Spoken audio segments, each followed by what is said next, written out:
Muslims who carry out terrorist attacks in the name of Allah quote the Quran to justify their attacks. Muslims who condemn violence in the name of Allah also quote the Quran to justify their condemnation of violence. The Quran contains both peaceful and violent teachings, so it's very easy to pick a verse that will justify either peaceful or violent behavior. But is obeying Allah simply a matter of picking a verse that justifies whatever you happen to be doing? Or is there a coherent message about peace and violence? The Quran presents its own method of interpretation, the doctrine of abrogation.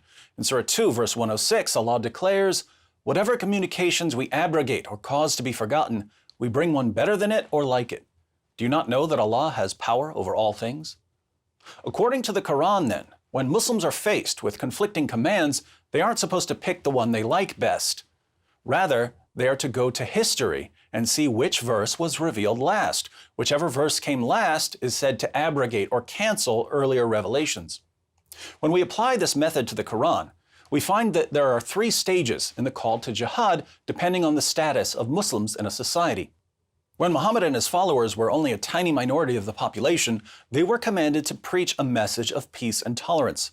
If a Muslim had a disagreement with an unbeliever, he was commanded to quote Surah 109, verse 6, "To you be your religion, and to me be my religion."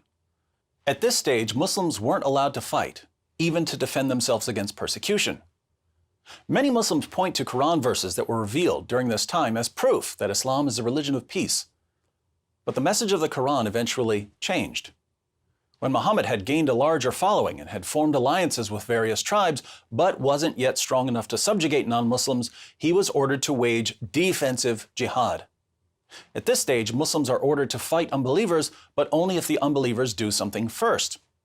A characteristic passage is Surah 2, verses 190 to 193. "And fight in the way of Allah with those who fight with you, and do not exceed the limits. Surely Allah does not love those who exceed the limits.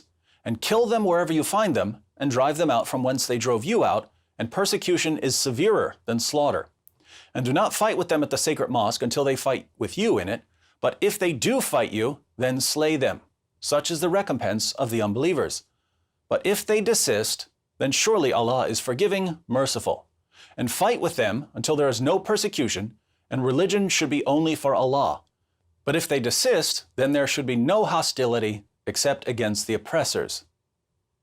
So there's fighting in stage 2, but the fighting is a response to persecution or oppression or even criticism. Many Muslims in the West insist that this is the end of the story. Fighting is only for self-defense. But the revelations continued to change as the Muslim community expanded. When Muhammad and his followers became the most powerful force in Arabia, they were commanded to wage offensive jihad, violently subjugating non-Muslims simply for being non-Muslims. Surah 9, verse 29 of the Quran commands Muslims to fight those who do not believe in Allah. Notice this is a command to fight people based on what they believe. Surah 9, verse 73, "O Prophet, strive hard against the unbelievers and the hypocrites and be unyielding to them." Strive hard against whom? Oppressors, persecutors, people who are attacking you? No, strive hard against the unbelievers, non-Muslims, and the hypocrites, people who claim to be Muslims but aren't fully submitting to the commands of Allah and Muhammad. Surah 9, verse 123, "O you who believe, fight those of the unbelievers who are near to you and let them find in you hardness." Surah 48, verse 29, "Muhammad is the messenger of Allah, and those who are with him are severe against disbelievers and merciful among themselves." The distinction in these verses is not between people who are attacking you and people who aren't attacking you. The distinction is between believer and unbeliever, and those who are with Muhammad are only to be merciful towards fellow Muslims. Putting all of this together, we see that jihad proceeds in stages. Stage 1, promote peace and tolerance when the Muslim community is thoroughly outnumbered. Stage 2, fight defensively when the Muslim community is strong enough to fight, but not strong enough to conquer. Stage 3, fight offensively when the Muslim community is strong enough to violently subjugate non-Muslims. Interestingly, you can look at any country in the world and see how the message of Islam changes based on the strength of the Muslim community.